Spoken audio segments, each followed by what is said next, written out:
HOA Karen freaked out when I installed a gate on my land, then tried tearing it down in front of cops. I had finally finished installing the gate on my property, a simple wrought iron structure that marked the boundary of my land.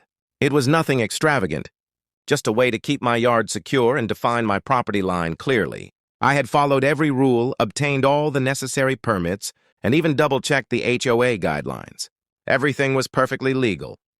But of course, that didn't stop Karen from making it her personal mission to cause chaos. It started with passive-aggressive notes taped to my front door. "This gate is unacceptable, and you must remove this immediately."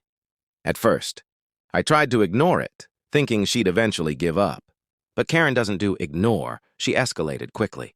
One afternoon, as I was watering my plants near the gate, I noticed her storming up the driveway, red-faced and furious. In one hand, she was holding a hammer, and in the other, a printed notice that looked like she'd drafted it herself. She wasn't there to discuss anything calmly. She intended to take the law into her own hands. "I don't care about your permits," she screamed. "This gate has to come down now!" I immediately called 911 before things got out of hand. Within minutes, 2 police officers arrived. Karen, undeterred, continued trying to pry at the gate with her hammer, insisting that it was community property and that she had the right to remove it. The officers stepped in, putting themselves between her and the gate. "Calm but firm," they told her. "You have no authority to remove this gate. It's private property. Step away." Karen's face turned bright red, her fury barely contained. She ranted for several minutes, but there was nothing the officers would allow her to do. Finally, defeated, she stomped off the property, muttering under her breath about abuse of HOA power and law-breaking. I checked the gate, making sure nothing was damaged. It was intact.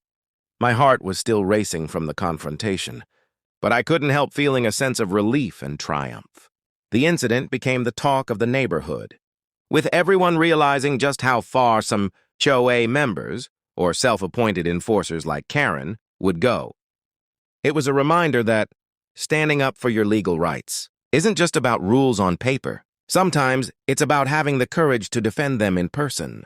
Karen may have tried to intimidate me, but the law was clear, and the gate remained exactly where it belonged, on my land.